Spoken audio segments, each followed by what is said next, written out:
მოგესალმებით ჩვენი პროექტის ფარგლებში მომავლის ხმა, რომლის ერთ-ერთი თემატიკაც არის წარგიდგინოთ წარმატებული ახალგაზრდები ჩვენს რეგიონში. დღეს ჩვენი სტუმარია ანი წერეთელი, ერთადერთი მოჭიდავე ქალი ჩვენს რეგიონში, რომელსაც საკმაოდ ბევრი წარმატება აქვს უკვე, არის 15 წლამდე ასაკის პირველ ადგილოსანი, 17 წლამდე ასაკის მეორე ადგილოსანი, საქართველოს დროშის კაპიტანი, ესტონეთის საერთაშორისო ტურნირზე მოპოვებული აქვს მეორე ადგილი, რუმინეთის საერთაშორისო ტურნირზე აქვს მოპოვებული მესამე ადგილი და ეხლა იღებდა იტალიაში ევროპის ჩემპიონატში მონაწილეობას.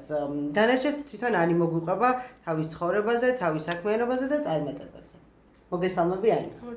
და ასევე ჩვენი სტუმარია არის საყვარელი მწვრთნელი ბატონი გიორგი გავაშელი, რომელიც ასევე მოგვიყვება ანისთან დაკავშირებით და არა მარტო, ხო? მე ცოტა ისე დავჯდები ორივეს რომ მოგაქციოთ ყურადღება. და დავიწყოთ. ანი, მოგვიყევი შენს ბავშვობაზე პირველ რიგში. ბავშვობაში ძალიან აქტიური ბავშვი ვიყავი, სულ უნდა და შესულიყავი ჭიდაობაზე, მაგრამ ჩემი მშობლები არ სულათა შესულიყავი ჭიდაობაზე, რადგან გოგო სპორტ და თან სპორტს ათვლიდნენ. შემდეგ ჩემთვის ჩამოგაკეთებული მქონდა გირეები და სახლში მალულად ვარჯიშობდი, რომ ჩემი მშობლებს არ დაენახათ. ბებო ყოველდღიურად მიყოლებდა ამას და ბებო გადამადგმევია პირველი ნაბიჯები სპორტში და ბებო მიმიყვანა ძიუდოზე. ძიუდო დიდად ჩემთვის კომფორტული სპორტი არ აღმოჩნდა და გადმოვედი თავისუფალზე. თავისუფალზე კი მიმიყვანა ბიძაჩემმა გიორგი წერეთელმა. თავისუფალში მოხვდი ჩემს მწვრთნელთან გიორგი გავაშელთან. ჩემი მწვრთნელი არ არის უბრალოდ ჩემი მწვრთნელი, ჩემთვის მაგალითია როგორც პროფესიონალურად, ასევე ტექნიკურად, ბევრს მასწავლის, მის რჩევები არა მარტო საჭიდაო ხარჯზე, არამედ პირად ცხოვრებაშიც მათგება.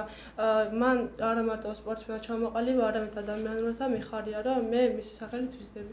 ძალიან კარგი. ეხლა მაგას დეტალებში გამოგკითხავ, როგორ მოხვდი გიორგისთან. მე ვიცი, რომ შენ რაღაცა დადიოდი სკოლაში, ბუგეულის სკოლაში, იქ ბატონო გიორგი სპორტის მასწავლებელი იყო და როგორც მოსწავლა პირველი შეხება ასე ქონდა, ხო მასთან? და მე გიორგი გადმოვიდა უკვე ამ როლაურში, როგორც ჭიდაობის აქაც მუშაობდი, მაგრამ იქ მასწავლებლად მუშაობდი, აქ ბავშვებს ავარჯიშობდი. კი ბატონო. ისე მოხდა, რომ ახლა შევატყურო ყველა სპორტში მოძრაობაში ვარჩერდება და თან სიეშმაკეც ქონდა და ისე უთხარი გავეხმარა ჭიდაობაში ვარ წამოხვართ. არც ვერ ფიქრეთ მოვიდა. ასე მოვიდა ანი ჭიდაობაში, რომელშიც ბებომ შეუწყო ხელი, ხო? ანი, აი შენ თვითონ ახსენე, რომ რაღაცა ოჯახში არ უყურებდნენ ჩემს გადაწებას სერიოზულად, ხო? ეს რაღაცა ცოტა პრობლემა არის ჩვენ საზოგადოებაში ჯერ კიდევ.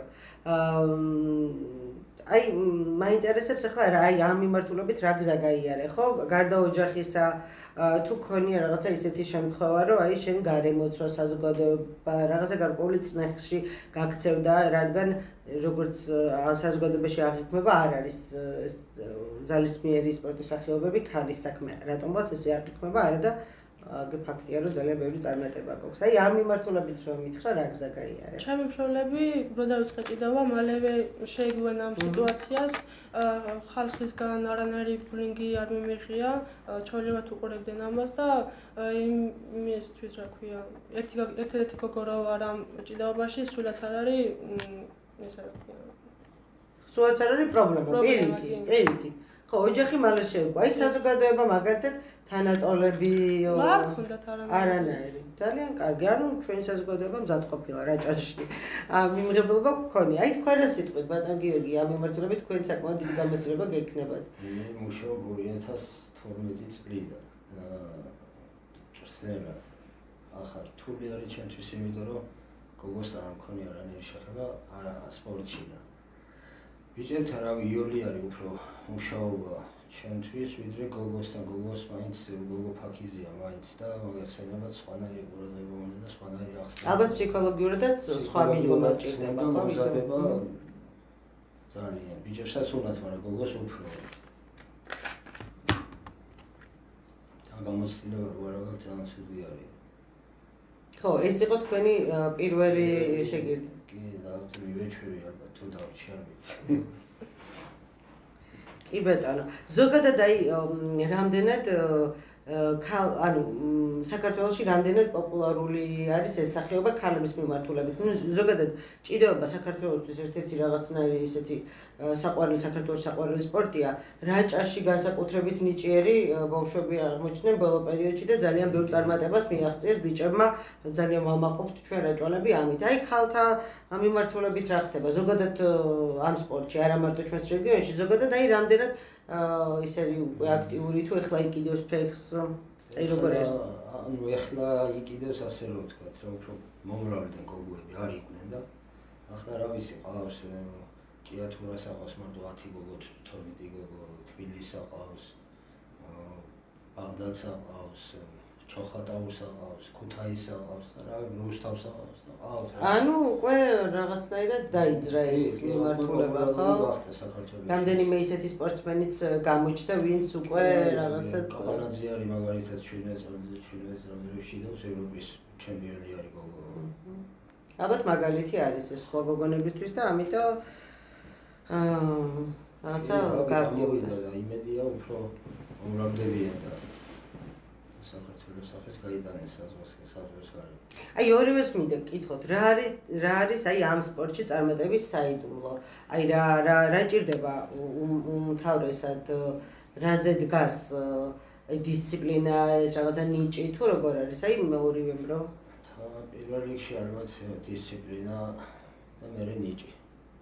დისციპლინა თუ არ არის მარტო სპორტში გენერის ნებისმიერ საქმეში დისციპლინა თუ არ არის საქმე არ გამოვა ის. ყველაზე მთავარი შრომა. ხო, შრომის მოყვარეობა. შრომა რა თქმა უნდა, ხო, მაგრამ პირველ რიგში ალბათ დისციპლინა არის. ბავშვი რო იყოს ახლა ძალიან მაგარი ბავშვი და ის თუ აი უსტელია და დისციპლინა არ აქვს, იმას დარბაზში არ გავაჩერებს. გასაგებია. დისციპლინა და ზრდილობა და ჩამოყალიბებული უნდა იყოს და მე ჩამოყალიბებ ჩვენს კიდე როგორც სპორტის მიმართულებით თქვენ მიეხმარებით. ხო, აი ანი შენ რას ფიქრობ ახლა ამ მიმართულებით? ყველაზე ისეთი მნიშვნელოვანი რა არის, რაც ფიქრობ რომ დაგეხმარება წარმატებული სპორტსმენი რომ გახდა? ყველაზე მთავარი არის შრომა, შრომის გარეშე წარმატება მიუღებელია და სპორტსმენს თუ არ ქონდა ზრდილობა და როგორ ვთქვა კულტურა ის სპორტსმენი არ იქნება. კი ბატონო. აი ეხლა რომ მომიყვე ერთი შენი დღე. აი როგორია, როცა აი დატვირთული არის ვენებ სპორტისგან და დატვირთული პერიოდი გაქვს, აი როგორ იწყებ?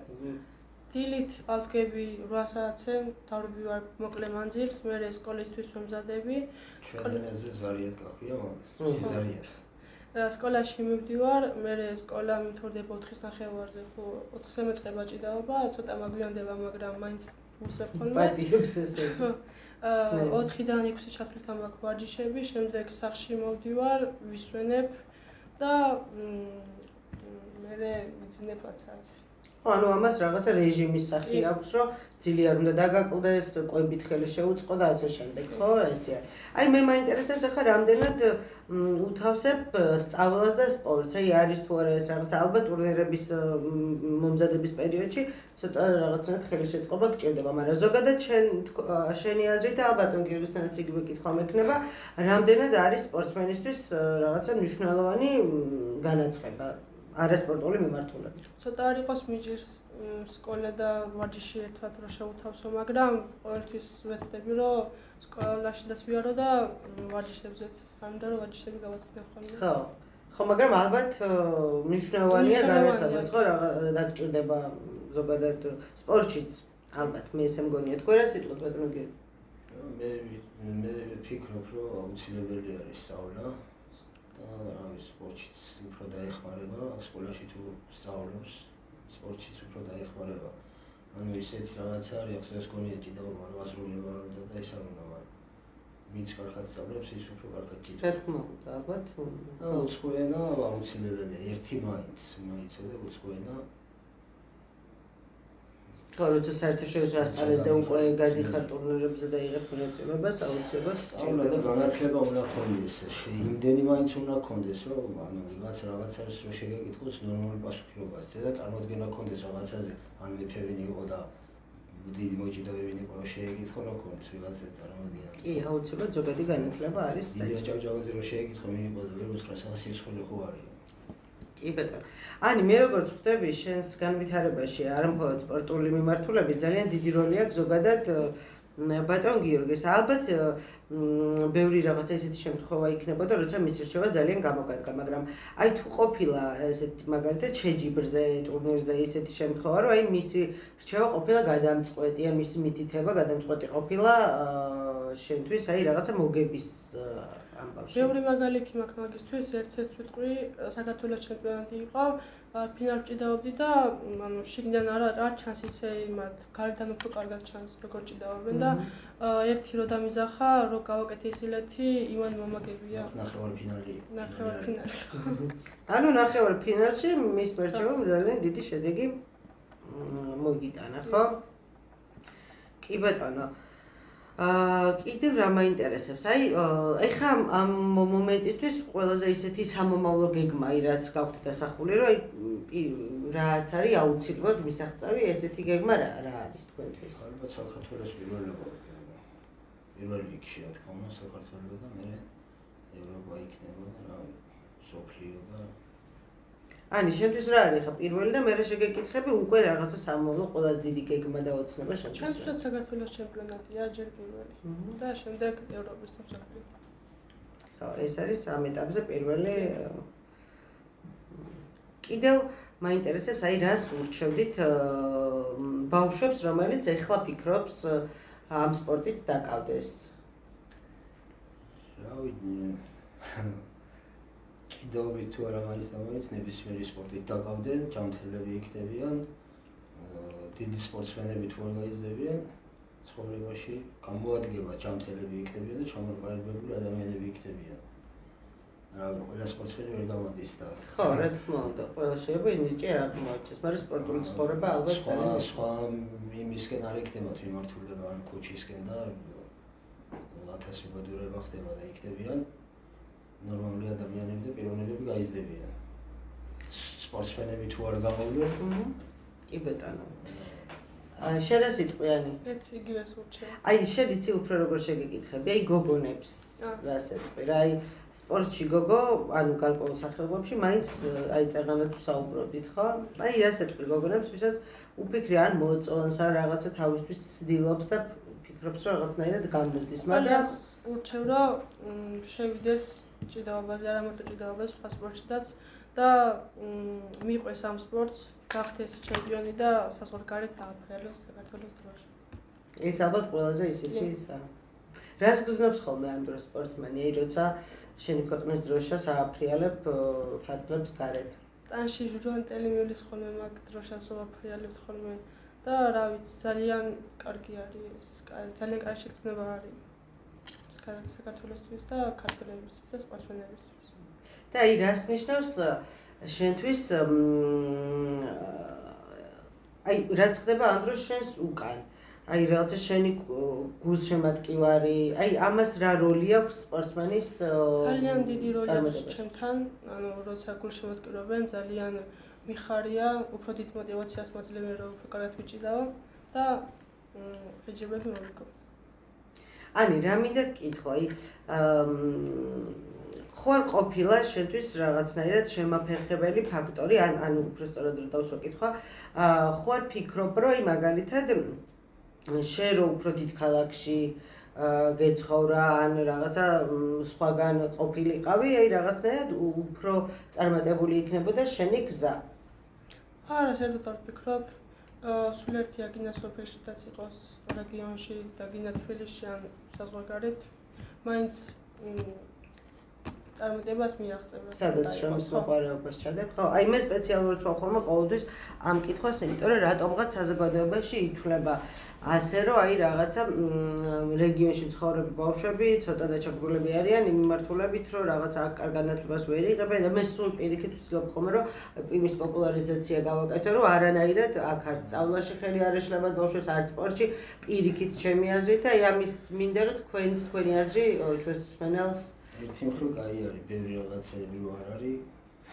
ბევრი სპორტისკენ არის, ვინც სპორტზე დადეს დაკავებული, ზოგი მუსიკაზე დადეს, ქალაქში რა თქმა უნდა ბევრი ის გასართობი რაღაცეები არის და ანუ ცნება დიდია შემთხვევით ახლა აქ ჯობია რომ აქ უფრო აღარ ექნება სხვა რამის ყურადღება ძნელი არის ახ შენ ვარჯიშზე მიდიხარ და ბავშვს რაღაცა არ წასული შენ მეგობარი და გასართობად უნდა იყოს მაგრამ რო არ არის მე უფრო მუშაობაში მეხმარება და სპორტსმენს რა თქმა უნდა ვარჯიში ეხმარება თუ გაქვთ ახლა თქვენ მაგალითად რაიმე ხელშემშლელი ფაქტორები ხელშემშლელი ფაქტორი არაფერი არის ის რომ წეღანაც თქვი იმის გამო რომ ანუ დაფინანსება არის ნაკლები და მაგის გამო ხა ერთი ის არის რა ქვია ბიჭი არის გოგო ყავს ერთი იმაში რა ქვია საზღვარგარეთში ვავარჯიშებ გოგოს ახლა იმასთან მინდა ახლა ეს თუ ჩავაბარე მე იმ გოგოს ხო მე წავალ და მე ვხედავ ჩემ თავს ანუ თქვენ რას გულისხმობთ ამაში რომ ზოგადად ამ სპორტში არის ნაკლები დაფინანსება? დაფინანსება მან მსმენელის ხელფასზე ვამბობ თორე ახ დაფინანსება და შეჯიბზე რომ მივდივარ და რაღაცა კი არ დაფინანსება და რაღაცა შენ ხო გინდა საარსებო რაღაცა 700-800 ლარი ახლა გასაგები. ანუ ფიქრობთ რომ ამ ეტაპზე არ არის ისე დაფასებული სპორტი როგორც დაუფასებელი სპორტია ეს, მაგრამ ისე მაინც უნდა იყოს ახლა რომ ისე ახლა ვინ მოცემს ახლა და გაბასებს როგორც ხოლმე, მაგრამ ელემენტარული მაინც უნდა იყოს ისე რომ რაც შენ ენერგიას ხარჯავ და რაც ჩამთელობასი რომ იმის ნახევარი მაინც რომ შეგიმსუბუქდეს გასაგები არის. ძალიან რთული სამუშაო თან ბავშვებთან ნებისმიერ იმაში რთული არის.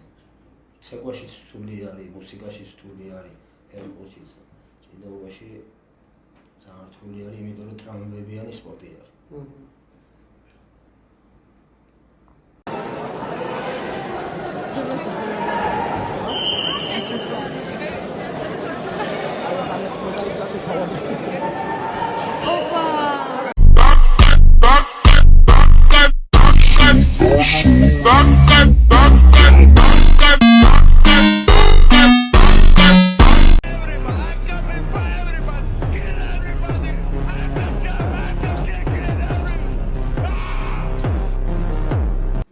Ani, ეხლა იცი რა მაინტერესებს, რაიმე რიტუალი თუ გაქვს წინასწარ რაღაცა შეჯიბრში მონაწილეობის დროს? ვფიქრობ, რომ ჩავთავ მუსიკას, ყველაზე მეტად მიყვარს სამასი არაგველი შეჯიბრის წინ და უფრო დიდ მოტივაციას მაძლევს ეს და ხო, ანუ ამაზე ვარჯიში რაღაცა უფრო კარგად მოქმედებს შენ. Აი თავში ვთქვით ჩვენ რომ ოჯახიო თავიდან პირველ ეტაპზე ცოტა არასერიოზულად უყურებდა ჩემს გადაცემას. აი ხლა რა ხდება ოჯახში? ხლა ძალიან უყვართ. ძალიან სერიოზულად უყურებენ, ხო? ძალიან უყვართ, რომ დავდივარ ჭიდაობაზე და შეჯიბრებსაც რა ვიგებ, უხარია. რა თქმა უნდა. აი ბებოზე რა სიტყვი? ბებო ყოფილა შენი პირველი გულშემატკივარი. ბებო ძალიან გულშემატკივრობს, ძალიან უხარია ჩემი წარმატებები და ძალიან უნდა რომ ამ სპორტს ბოლომდე გავყვე. ძალიან კარგი. Ani, მაშინ ბოლოსკენ გეტყვი, აი რაღაცა სამოტივაციო მინდა რომ უთხრა შენს თანატოლ ან შენზე უთხროს გოგონებს, რას ურჩევდი და რას გონია რომ ეს რა ქვია, დაწყება გვიანია, აი 17 წლის ასაკში, მაგრამ თავარია დაიწყო, როდესაც მიაღწევ წარმატებებს. ანუ არ არის გვიანი არასოდეს? არ არის გვიანი, კი. თქვენ რა სიტყვით, ბატონ გიორგი? გვიანი არასოდეს არ არის, რავი, თუ მოვლენ და შემოგვერთებიან გოგოები, რავი, დაწყებული მაქვს და გავაგზელებ ალბათ. გადაიფიქრებ. თან არც გამუჭირდება ამას ახლა ბიჭებთან მოვარჯიშებ და ცოტა მაინც ახლა გოგო არის და მაინც უხერხული მომენტები არის ხო და გოგოები რო იქნებიან უფრო თავისუფლად იქნება. ერთი გოგო ვარჯიშობს კიდე ჩვენთან მოვიდა კარატისტი არის და ჭიდაობის სილეთების სწავლა უნდა. უფრო თავისუფლად არის ახლა ბევრად ის გოგო რომ მოვიდა, თორემ ბიჭებთანაც კი ვარჯიშობს არა აქვს ახლა, მაგრამ მაინც რაღაცნაირად ხო, რა თქმა უნდა, არის რაღაცა დისკომფორტი. დისკომფორტი ექნება მაინც. სასურველია რომ გოგოები იყვნენ. მოგძანდით გოგოებო, დაიწყეთ ვარჯიში და ამასობაში ანის წარმატებას მიაღწევთ და თქვენთვის მე კარგი მაგალითი იქნება. წარმატებას გისურვებთ თქვენ როგორც სპორტსმენს, თქვენ როგორც წვრთნელს, თქვენ სამომავლო გეგმებში.